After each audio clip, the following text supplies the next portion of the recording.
The new final ring in Apex Legends, which is the 6th ring, sort of has a different style to it, where it has a constant closure action. It basically closes in very slowly until there's absolutely no ring. So improving your final placement, whether that be top 3, top 2, or even winning the game, has some twists and tweaks to it. These 5 tips I'm going to cover today are definitely going to help with that, and are hopefully going to give you some more RP and help you level up to that next level that you're trying to get to. And if you guys enjoyed today's video, like rating is always appreciated. Don't forget to subscribe, join the champion squad. We're so close to 100k. With that being said, let's get straight into the first tip I have for today, which is keeping track of enemy team locations / sizes.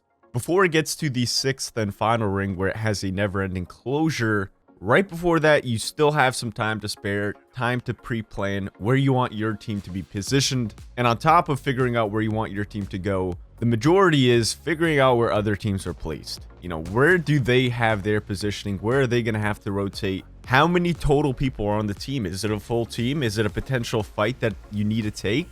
Or is it a fight that you need to sort of back off, hold off, don't shoot, wait a bit, let the team fight out, and then go into it? So be sure to pay attention to how many squads left in the top right. And once you understand how many squads are left, then you want to sort of pick and point. This squad is here, this squad is here, this squad is here, on top of figuring out how many people they have on the team. And even if you want to do a bonus to that, you can figure out who's on their team. So if they have a Caustic or a Gibraltar, maybe it might be best to focus them first when the ring starts closing in. Okay, so now we know to keep track of enemy teams, locations, and sizes. Now the next tip we're going to cover is going to be applying pressure to enemy teams trying to rotate on you. Again, right before that 6th and final ring is about to close, you do have that spare time to see what's going on. See if the team is trying to push you, if they're trying to take your positioning, what the heck is happening? So basically, you really want to focus and apply a lot of pressure to a team that's sort of making their way towards you, that's sending shots your way, that's closing the distance on you. Relieve that pressure. You show them who's boss, you show them who's the better team, and you start firing back. You don't really want to full send at that point, because then you can obviously highly get third party there, so that's not going to be the best choice, but definitely relieve some pressure, send out some shots, crack their shields. Make them think twice about pushing. That's exactly how you want to play it before that last ring starts closing.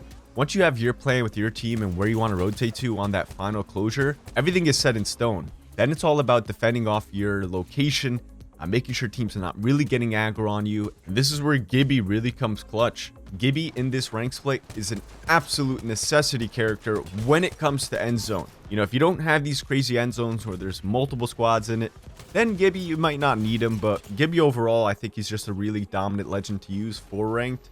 And with these new style end zones, it's just going to make it that much easier for your team to win. Having that dome out and stalling for a few seconds, especially when the ring is closing, that's really going to help you take some time, pre-plan, and then figure out who you want to fight next. So again, apply the pressure to the teams that are trying to rotate on you. Do not let them overtake your positioning, especially when you have better positioning than them. And realize if they are trying to take your positioning. Okay, that's when you can start wasting your ultimates. I would sort of save till the end, but maybe if you have frag grenades, anything like that, start throwing those away. Start peppering some shots at them. Do not let them get close to you. And with that being said, let's move on to the third tip I have, which is going to be plan where you want you and your team to hold down. Again, just as that final ring is about to close, touching base on the other tips, figure out where the teams are positioned, how many size teams are there, and then you want to plan where you want to hold down as a team.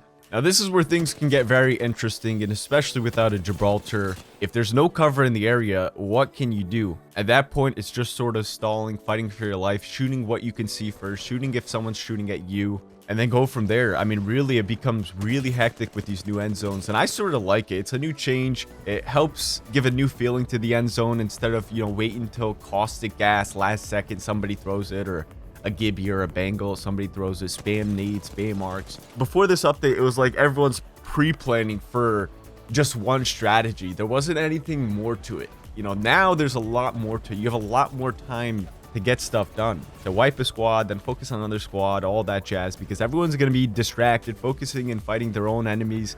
And at that point, that's when you really got to clutch up. And again, I said this before, you got to think of it like a staircase or a mountain, taking it one step at a time. Figure out your plan and then go through it little by little. All these little things adding up is going to result in winning the game. So be sure to discuss with your team where you want to go when that final ring starts closing. If a bubble is needed, or you can just walk it in whether there's cover there or not. All right, guys, with that being said, let's move into the fourth tip I have, which is focus the biggest threat first. I cannot stress this enough. Arguably one of the best tips when it comes to end zones and when to take a fight is focusing your biggest threat first. So who is closest to you, number one? Who is shooting at you, number two? And who is going to be the biggest threat in terms of legends? So if you see an enemy team on your right side, for example, while the ring is starting to close in and you notice they have a caustic, or if you notice they have a Gibraltar, most people are going to be saving their ultimates for this final ring. So that's a huge threat. If a caustic has his ult, if a Gibby has his dome or his ultimate, those are the characters you want to be focusing first, because that's going to be the biggest threat. They're going to be able to do the most damage on you, or they're going to be the best to defend their team. So when it comes to focusing biggest threat first, team shooting a caustic or a Gibraltar when it's possible. I mean, not all the times it's going to be, you know, a fairy tale where, okay, guys, here he is. We're going to shoot at him. He's not moving. And then you all shoot together. You knock him. Everything goes fine. And it's not like that. It's going to be very hectic. It's like these split-second decisions. Look, there's a caustic right there.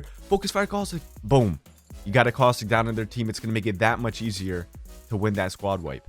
All right, ladies and gentlemen, before I get into the fifth and final tip I have for you guys, I do have a live breakdown end zone situation after this tip. So be sure to stick around so you can watch a step-by-step breakdown on how I actually succeeded in one of these new final end rings. So the fifth tip I have is going to be pretty simple, but this is very important, and it's save and plan your ultimates. And when I mean ultimates, I also mean tacticals, because tacticals can come absolutely huge, especially when you're running Gibraltar or if you're running Bangalore. Basically, you want to be saving everything, okay? Stack up on ultimate accelerants if you can. Usually carry 1 to 2 if you have more of a support legend, like if you're running Caustic or Gibraltar, make sure you're stacking those. And really what it comes down to majority of the time is pre-planning ultimates at the right times, throwing them perfectly. Not wasting them all at once, because then you're screwed when it becomes, you know, let's say there's 3 other squads left. Maybe you wipe to 1 squad with your ultimate, but the other 3 squads, what are you going to do? There's no cover in the area. You have no more ultimates, no more tacticals. You wasted it all on one team. Yes, that's important to wipe that team, but now you're in shambles. You're maybe going to place top 5 or top 4, wherever how many squads are left, because you have no more ultimates to cover yourself or to protect yourself. So pre-planning ultimates, figure out who's going to use their ultimate first, and then play off that. I wouldn't suggest using every ultimate at once. Yes, it's going to be easier to wipe the biggest threat first. What are you going to have for yourself at the end of that? How are you going to defeat the other squads when it comes to a hectic end zone and you don't have any more ultimates? So definitely pre-plan, save your ultimates, figuring out who's throwing it first, and then play off of that. Discuss as a team. Again, these are going to be fast call-outs. When it gets to this final ring and it starts closing in, everyone's spitting out information last second, split-second decisions everywhere, and hopefully your team can come out on top and win the game. So those are going to be my 5 tips I have for the new style end zones. Now I have a live breakdown of an end zone that me and Control actually won. It's a really interesting one, definitely worth a watch, and I'll catch you guys there. All right, ladies and gentlemen, hopping into the live breakdown of a final end zone where we have the new style end zone where it has a constant closure. Now looking at our position here, we have some decent positioning here, but we notice a team on our left side is trying to rotate on us. And this sort of touches base with the second tip I have, which was apply pressure to enemy teams trying to rotate on you. You cannot let enemy teams take advantage of you, trying to rotate on you, especially when you have good positioning. Abuse that positioning that you have. Use the throwables that you have. If you need to, maybe waste an ult for them, but again, try and save your ults for the final ring, obviously. But when it comes to that 6th ring where we're stalling out for that 1 minute, where the zone is not actually closing, we're just sort of peppering shots, don't be scared to post up on a team that's trying to rotate on you. Send some shots at them, crack them, show them who's boss, show them that you have a good shot, and show them that you're not scared to fight. That's going to put it in their head.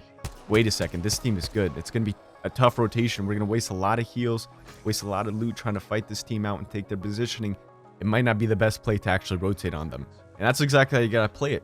Apply pressure to that team trying to rotate on you. And that's exactly what we did here. Now we have about 5 seconds left. The ring is starting to close. And we have a team to our left. We have a team to the bottom right. And they're both full teams. And we were on top rock. So we had height on everybody at this point. But we did have to drop. And Control was on the bottom there, trying to make them weak, trying to trap them out, and trying to make this right side team on the bottom to become in shambles. But Control ends up going down. I throw him a lift back up, He actually goes down on the lift. So he was down up here. Quick dome res him. No problem.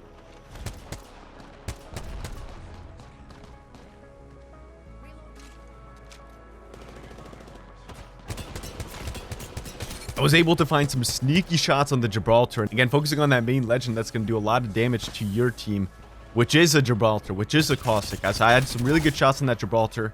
I actually sent this team by myself. Number one, because I had really good positioning. I was able to get height on them, and they were playing under the building, and I did absolutely phenomenal damage to them. And basically, that team was pretty much wiped at that point. Control was able to clean them up. And then I took height and figured out what was going on. I broke down the situation here. I was looking at who was fighting, how many teams were left, and I noticed Wraith was on height here. Solar out Wraith. Able to knock it with some nice shots. And then I had height. Out of everyone in this game, I had the best positioning, just solo. Control was doing his own thing on the bottom here. But I was able to ping out, start pinging where enemy teams are. I had the vision for Control. I was letting him know, listen, we got a squad here, we got a person here, and basically wipe them out from the top. It was fairly simple from there. Now, not all these end zones are going to be this easy. I just made it that easy, and it was because of the placement in the zone. I had this weird branch or vein, wherever you want to call it, that I was able to stay on top of, and we were able to close out the game with essentially 2 people. It was a Caustic and Horizon. I hope you guys enjoyed today's video. I hope you guys learned a thing or two about the new final end zones. And if it did help you out, a like rating is always appreciated. Don't forget to subscribe, join the champion squad. We're so close to 100K. I hope you guys have a fantastic rest of your day. And as always, this has been your boy Sultan D. I'm signing off. Peace. All I want is